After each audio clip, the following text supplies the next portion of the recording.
आप अभी सुन रहे हैं विराट म्यूजिक की शानदार प्रस्तुति।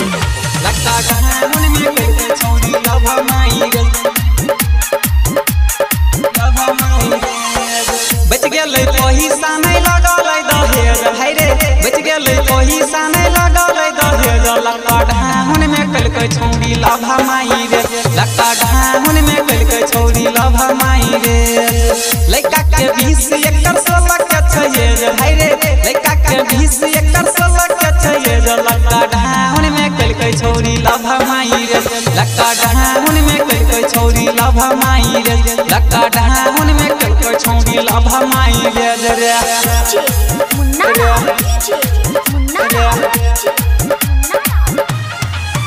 लक्का ढाहुन में कलकै छौरी लभा माई रे, लभा माई रे।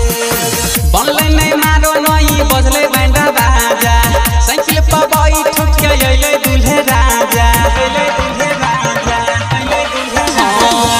बनलै नहीं मारो नहीं बजलै बैंडा बाजा, साइकिल पर बैठ के अइलै दूल्हे राजा।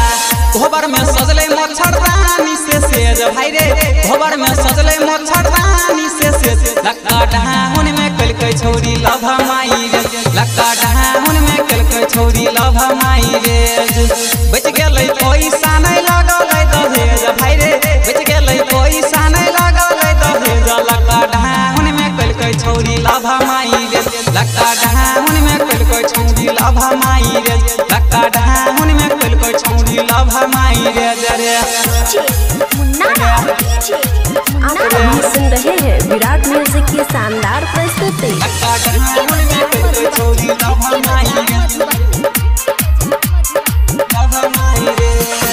पियर के छोरा नहीं छेलै लाला नहुआ, रहै बाराती सब आयल पूरा गौआ, आयल पूरा गौआ, आयल पूरा गे भाई। पियर के छोरा नहीं छेलै लाला नहुआ, रहै बाराती सब आयल पूरा गौआ। खींच के फोटो सगड़ो कलिए माई से भाई रे, खींच के फोटो सगड़ो कलिए माई से। लक्का ढाहुन में कलकै छौरी लभा माई रे, लक्का ढाहुन में कलकै छौरी लभा माई रे।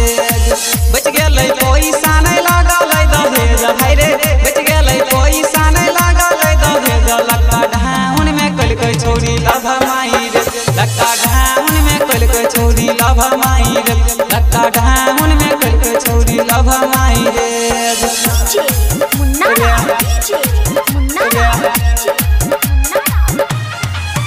लक्का ढाहुन में कलकै छौरी लभा माई रे,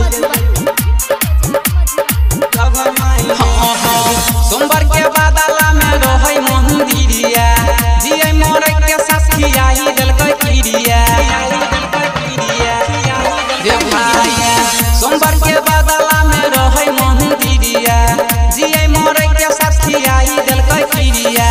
देखि के पंख साँचो फाटल करे भाई रे, देखि के राज साँचो फाटल करे। लक्का ढाहुन में कलकै छौरी लभा माई रे, लक्का ढाहुन में कलकै छौरी लभा माई रे।